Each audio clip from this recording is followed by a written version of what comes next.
So the FE is explaining more than half of the variance from its indicators should be 0.5. That's good for the next criteria.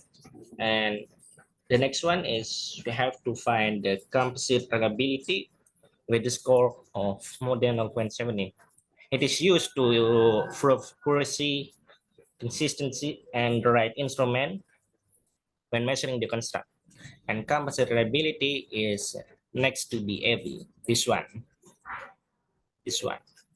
So the composite reliability should be more than 0.70, and satisfaction has composite reliability of 0.93. Brand image has composite reliability of 0.92, and customer loyalty has composite reliability of 0.8.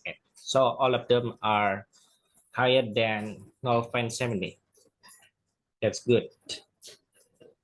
And after that, last one, we have to find discriminant validity with the cross-loading score of more than 0.70. Have to click this one, discriminant validity, and then go to the cross-loading with the score of more than 0.70. To measure different constructs should be not have high correlation. And as you can see, we have brand image of 1, 2, 3, 4 of more than 0.70, and then customer loyalty 2 and customer loyalty 5 of more than 0.8 and 0.7, more than 0.70, and satisfaction 1 and 2 more than 0.70, 0.9 and 0.9 also. So for other models, all of the criteria are accepted from convergent validity, the score, discriminant validity, and for composite reliability. All of them are good. And for the inner model, we have to find three things. The first one is R squared and then significant test and the effect size. For the R squared, we have to click this one. We have to find the R squared if the R squared adjusted, and sorry, this one. And the data says that if the R squared score is 0.75 or higher, it means it's strong, while 0.50 means moderate, but 0.25 is the weakest. So the R square is used to measure the changing variation rate from independent variable to dependent variables. And we got customer loyalty R square adjusted score of 0.37. So higher than 0.25. It means it's moderate, and that's good. And for the next, we have to find the significant test. We have to go back here, first order, and then we have to calculate and use bootstrapping.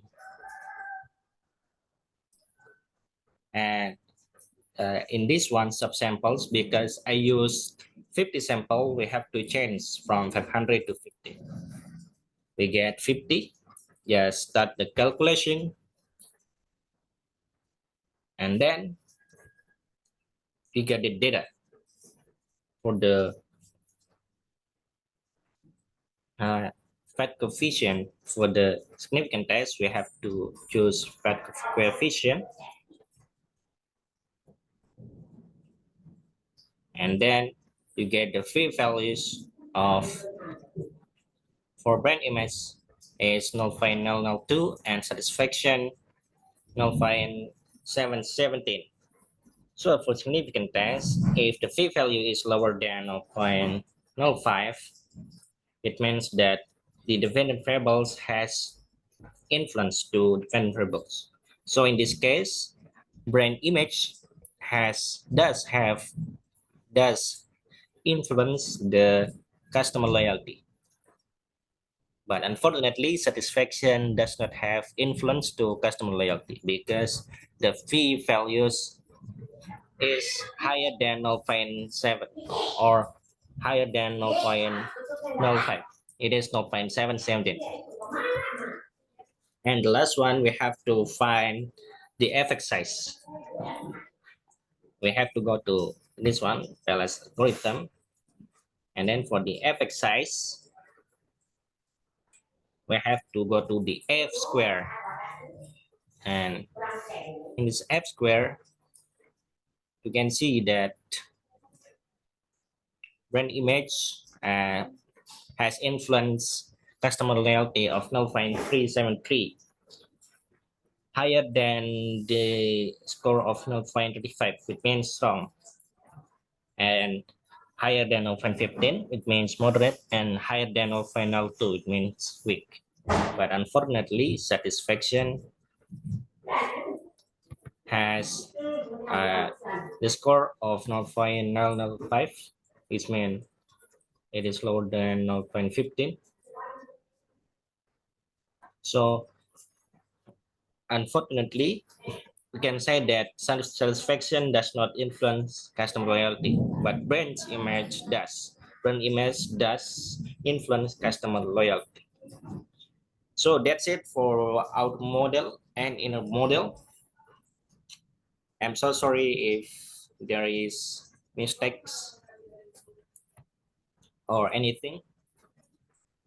And thank you very much. And for the second order, Sanaa and Awalia will explain it to you. Thank you for listening. We'll meet again, inshallah. Assalamualaikum warahmatullahi wabarakatuh. Ciao.